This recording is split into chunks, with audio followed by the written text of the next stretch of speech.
नन्दिकेश्वरे शुध्यन्ति सर्वपापेभ्यो एकबिल्वं शिवार्पणम् शार्दिग्रामशिलामेकां विप्राणां जातु चार्पयेत् सोमयज्ञमहापुण्यम् एकबिल्वं शिवार्पणम् नन्दिकोटिसहस्राणि वाजपेयशतानि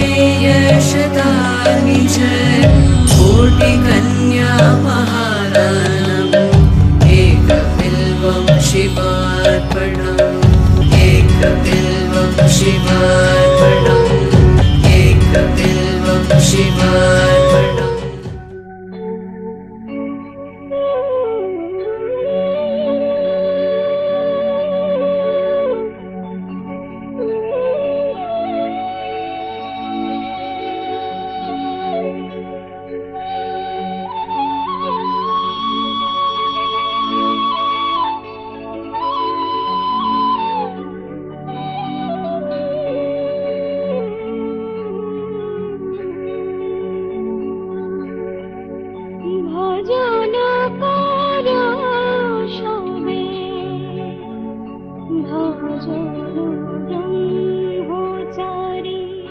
भजन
नौकायिताभ्यां गुरुभक्तिताभ्यां वैराग्यसाम्राज्यदपूजनाभ्यां नमो नमः श्रीगुरुपादुकाभ्यां कवित्ववाराशिनिशाकराभ्यां दौर्भाग्यदावाङ्कुधमालिकाभ्यां दूरीकृतानम्रविपत्रिताभ्यां नमो नमः श्रीगुरुपादुकाभ्यां नताययो श्रीपतितां समीयो कदाचिदप्याशु दरिद्रवर्या मूकाश्च वाचस्पतितां हिताभ्यां नमो नमः श्रीगुरुपादुकाभ्यां नमो नमः श्रीगुरुपादुकाभ्यां नमो नमः श्रीगुरुपादुकाभ्यां। बोलो श्री श्री गुरु महाराज जी की, बोलो श्री श्री भजन बाबा की, बोलो श्री श्री परम गुरुदेव ब्रह्मलीन देवगिरी महाराज जी की, बोलो आश्रमस्थ विग्रह बिंदु की, समवेत भक्त मंडली की। সর্বপ্রথম আমি আমার অন্তরের ভক্তিপূর্ণ প্রণাম জানাই পরমারাধ্য গুরুদেব পরম ব্রহ্ম ঠাকুর শ্রী শ্রী ভজন ব্রহ্মচারী বাবার রাতুল শ্রীপাদ পদ্মে অসংখ্য ভক্তিপূর্ণ প্রণাম জানাই আমার পরমারাধ্য পরম গুরুদেব ব্রহ্মলীল 1008 স্বামী দেবগিরি মহারাজজির শ্রী চরণে আশ্রমস্থ সকল দেববিগ্রহের শ্রীপাদ পদ্মে আমার অসংখ্য ভক্তিপূর্ণ প্রণাম জানাই। আমার সামনে উপবিষ্ট শিবস্বরূপ বাবারা এবং দেবী দুর্গা স্বরূপা মায়েরা আপনাদের প্রত্যেকের শ্রী চরণে এই দাস সচ্চিদানন্দের অসংখ্য ভক্তিপূর্ণ প্রণাম জানিয়ে আজকের প্রবচন শুরু করেছি।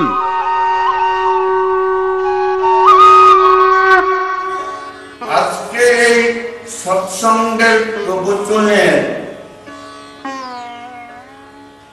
আগে অর্থাৎ গতকালের প্রবচনে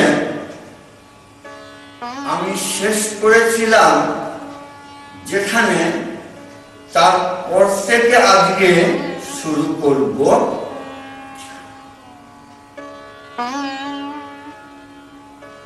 এই পর্বে যে প্রবচন শুরু করেছি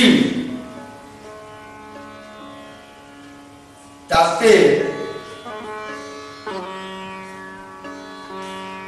গুরুদেব শ্রী শ্রী ভজন ব্রহ্মচারী বাবা কে ছিলেন, তিনি কেন এই ধরাধামে এসেছিলেন, কি তার জীবন আদর্শ, কি তার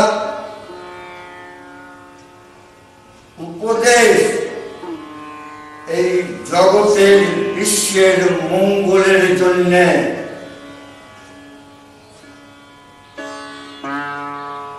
বর্তমান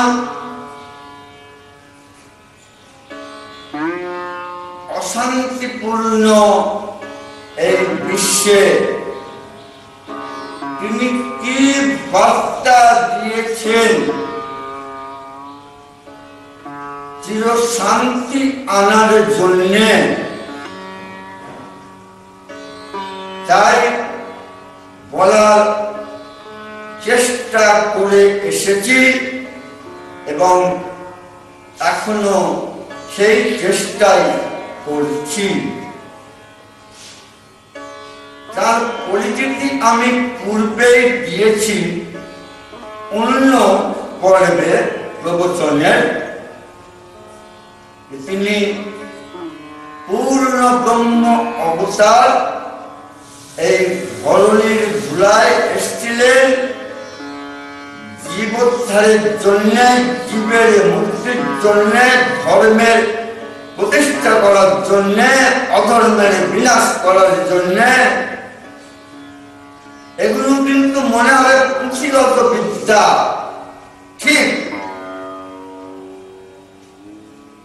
অস্বীকার করার উপায় নেই, কিন্তু ভাবগত ভাবে কিন্তু এক। কি? তা হলো শাশ্বত আনন্দে, নিত্য শান্তিতে এই জগৎকে, বিশ্বকে ভরিয়ে তোলা। তাই তো সবাই চায়। সবাই আমরা সেই নিত্য আনন্দের খুঁজে রয়েছি। কোথায় গেলে পাবো সেই নিত্য আনন্দ, শাশ্বত আনন্দ, শাশ্বত শান্তি? এই চির অশান্তি, হানাহানি থেকে মুক্তি লাভ করে। তাই নয় কি? চিন্তা করে দেখুন, আমি আগেও যা বলেছি এখনো কিছু কিছু মনে হবে রিপিটেশন, তা তো হবে। কারণ একদিন শুনলেই তো ওই নিত্য আনন্দ, শাশ্বত আনন্দ, বা একদিন সেই সাধনা করলেই তো হয়ে যাবে না। হবে কার? সে ধনজন্মা, কষিয়ে গেছে ঘষি। সবাই তো আর রামকৃষ্ণ নন বা দেবীগিরি মহারাজ নন, কিন্তু তারাও কিন্তু লোকশিক্ষার জন্য অভ্যাস, অর্থাৎ সাধনা তার নিজের জীবনে তারাও করে দেখিয়েছেন। আমরা তো কোন ছাড়। তো গতবারের প্রবচনে আমি শেষ করেছিলাম যে যিনি পূর্ণ ব্রহ্ম অবতার রূপে এসছেন, তার সাধন ভজনের কোনো প্রয়োজন হয় না। তিনি অর্থাৎ ভজন বাবা নিজের মুখে বলেছেন কোন সাধন ভজনের প্রয়োজন ছিল না, হিমালয়ে যাবার প্রয়োজন ছিল না। কিন্তু তিনি সাধনা করেছেন, হিমালয়ে গেছেন স্ট্যাম্প মারার জন্য। এটাও বলেছেন স্ট্যাম্প মারা মানে জনসাধারণ জানবে, ওরে বাবা হিমালয়ে ফেরত সাধু, হিমালয়ের গভীর গুহাকন্দরে দিনের পর দিন দীর্ঘ তপস্যা করে, সাধন ভজন করে তবে তিনি এই সমতলে নেমে এসছেন। সিদ্ধি লাভ করার পর তার সেই সাধন রক্ত, তার সেই সাধন রক্তের সম্পত্তি, সেই সম্পত্তি জাগতিক সম্পত্তি নয়, তার থেকে বড় সম্পত্তির ধন কিছু হয় না। সেই সম্পত্তি তিনি নিয়ে এসছেন আমাদের জন্য। কঠোর তপস্যা করে দিনের পরে দিন হিমালয়ের গভীর গুহায় কীর্ত সাধন করে জনগণ জানবে, বিশ্ববাসী জানবে তারা এটা ভালোবাসে, চায় যে হিমালয় ফেরত কঠিন তপস্যা করে লাভ করেছে এ সাধু। এই যে তাদের এই স্বীকারোক্তি অন্তরের অন্তরতম তল থেকে বলা, অন্তরে বসিয়ে নেওয়া, প্রকৃত তপস্বী সাধু। এটাই হলো স্থান, হিমালয়ের স্থান। তো গতবারের প্রবচনে বলেছিলাম আমি এই কথাই, ঠাকুর নিজের মুখে বলেছেন যে আমার হিমালয়ে যাওয়ার কোনো প্রয়োজন ছিল না, সাধন ভজন তপস্যারও কোনো প্রয়োজন ছিল না, সব লোক শিক্ষার জন্য করতে হয়েছে। এবং সরকারি মোহর জানেন তো, লেখা কিছু লোক আর সরকারি মোহর, আর মোহর করা মানে সাইনও হবে অফিসারে, যেই অফিসারে সেখানে সিগনেচার করার প্রয়োজন তা হয়ে গেল, যা লেখা তা পাস হয়ে গেল। ওই মোহর, এ মোহর কিসের মোহর? সরকারের যে সরকার, ভগবানের যে ভগবান, তার স্ট্যাম্প। লোকশিক্ষার জন্য হিমালয়ে সাধন ভজন করতে যাচ্ছেন।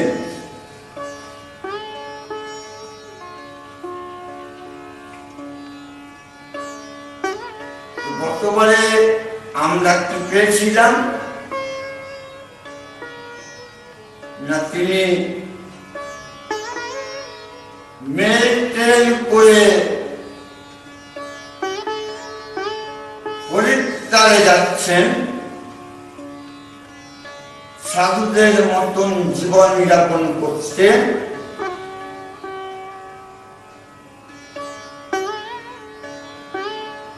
সাধনা করছে। তো গতবারে যেখানে এসে থেমেছিলাম, বলেছিলাম যে পরের দিন বলবো, আর সেখান থেকে শুরু করছি। গতবারে শেষ করেছিলাম যে ঠাকুর ট্রেনে হরিদ্বারে যাচ্ছেন।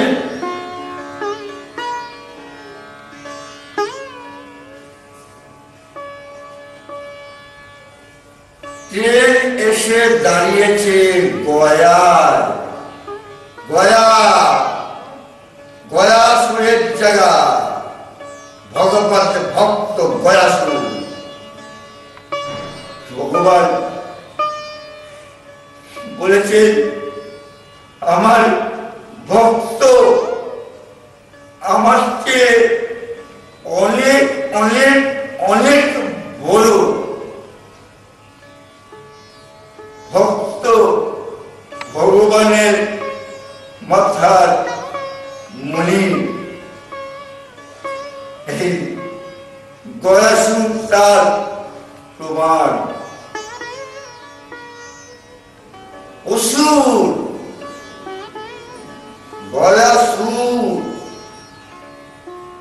কিন্তু এই অসুর বললেই তো তাদের শুধু ওই আসুরিক ভাবে ব্যাখ্যা করলেই চলবে না, তার মধ্যে যে সত্য রয়েছে। কেন সে অসুর, কেন হয়েছিল অসুর,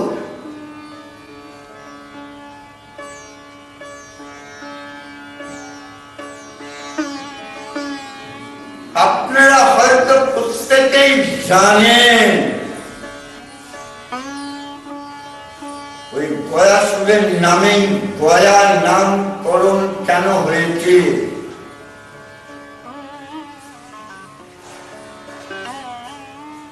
আর গয়াসুর কি করে ভগবানের থেকে বড় এই স্বীকৃতি পেল ভগবানের কাছে, ভগবান বিষ্ণুর কাছে?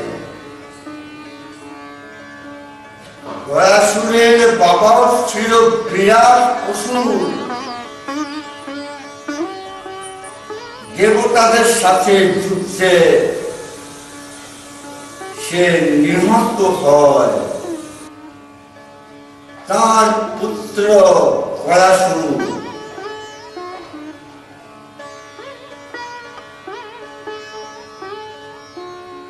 প্রতিজ্ঞা করল,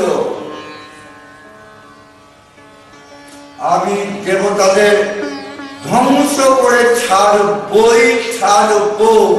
এবং সেই জন্য সে কঠোর তপস্যা শুরু করল, ভীষণ কঠোর তপস্যা।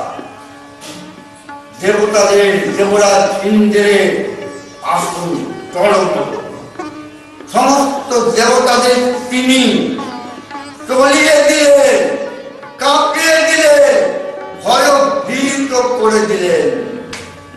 দেবতারা আতঙ্কগ্রস্ত বিভীষিকায় স্বর্গ ছেড়ে ছোটাছুটি করছে গয়াসুরের প্রতাপে।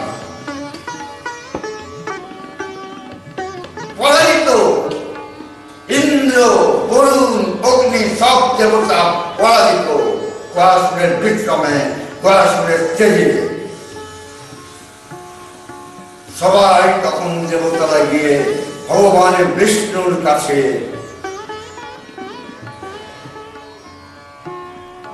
তাঁর চরণ বন্দনা করে তাদের আরতি জানালো।